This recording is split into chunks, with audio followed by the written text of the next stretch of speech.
Hola a todos, soy Carlos Urrunaga. Estamos en Capítulo Económico con el vicepresidente del Parlamento Andino, que además es miembro de la Comisión de Economía de este Parlamento, para hablar del marco normativo, parlamentario Ramírez. Gracias por estar acá. Vinculado a la tala ilegal, cómo frenarla y cómo se está trabajando estos temas en nuestros países, en la comunidad. ¿Qué avances hay? ¿Hacia dónde vamos? ¿Cuándo tendremos ese marco listo? Bueno, Carlos, muchas gracias por la entrevista, ¿no? Y decirte que respecto al marco normativo sobre tala ilegal, lo estamos presentando justamente en este viaje porque ya lo hemos terminado de desarrollar. ¿Con qué lo hemos alimentado? Con todas las autoridades de los 5 países, ¿no? Hemos llamado a Colombia, Ecuador, Bolivia, Chile, hemos tenido Zooms varios. Hemos hablado con Interpol en Buenos Aires para tener una idea completa de lo que es la tala ilegal. ¿Qué significa? Ese marco normativo lo estamos presentando, esta vez en Bogotá, para que se desarrolle ya definitivamente y acabe como marco normativo de referencia. Sobre la tala ilegal te puedo decir, por ejemplo, que después del narcotráfico, después de lo que es falsificación de prendas, viene la tala ilegal. Es un negocio de 150.000 millones de dólares al año. Ahora, para nuestros países, para Bolivia, Perú, Ecuador, ¿qué supone para Colombia? ¿Qué supone tener esta legislación lista y coordinada y consensuada? Supone en primer lugar tenerla, ¿no? Y como este es un delito transfronterizo, porque claro, el maderero ilegal pasa de un país a otro, no tiene fronteras el marco normativo contempla que se pueda hacer un trabajo transfronterizo, ¿no? No es solamente del Perú o, como bien dices, de Colombia, no. Todos los países tienen este mismo efecto dentro de ellos y hemos podido hablar con estas autoridades y nos damos cuenta que efectivamente es transversal y extendido. La cifra que te he dado es una cifra realmente grande. Fauna silvestre viene después, pero lo que es la tala ilegal va en primer lugar en lo que es manejo ambiental, ¿no? Y supone cuidar uno de los pulmones del planeta en tiempos de cambio climático. Eso me da la oportunidad de definir y diferenciar que la tala ilegal no es deforestación.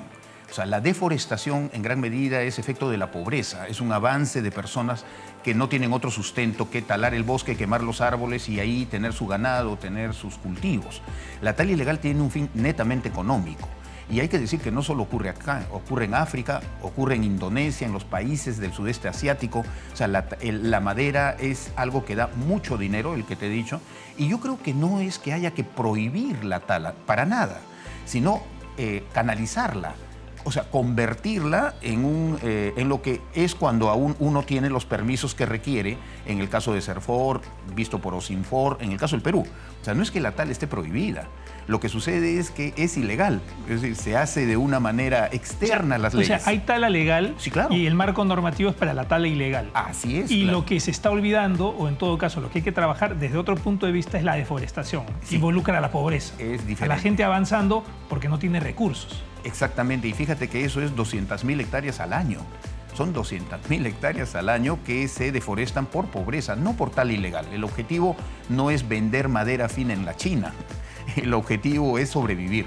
O sea, son temas diferentes. Tala ilegal por un lado, deforestación por el otro. Ahora, yo veía las estadísticas entre tala legal, tala ilegal y la proporción de 4-1. Así es. ¿No? Aproximadamente. Pero esto es muy grande, entonces es un elefante.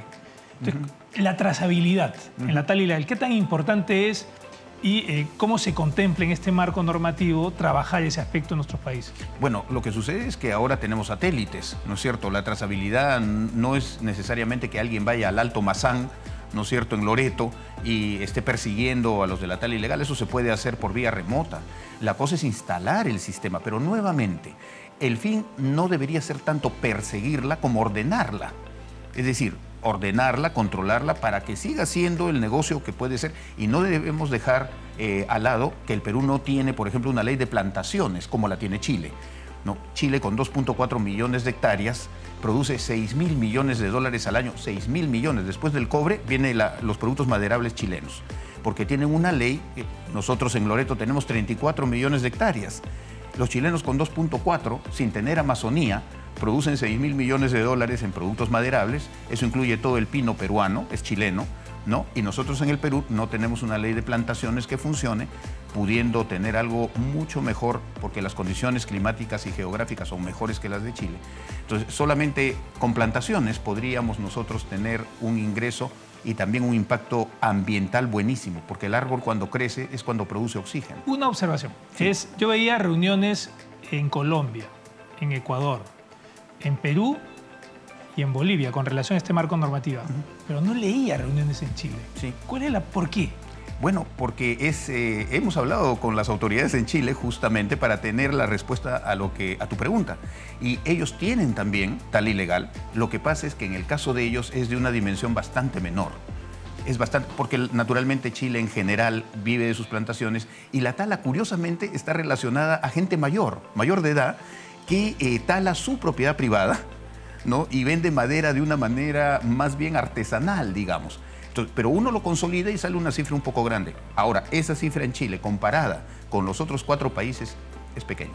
Muchas gracias, parlamentario Ramírez. Hemos estado con Juan Carlos Ramírez, vicepresidente del Parlamento Andino, miembro de la Comisión de Economía en el mismo Parlamento, conversando de la norma, el marco normativo para los países andinos, para frenar, o en todo caso, para que existan normas consensuadas en nuestros países con relación a la tala ilegal.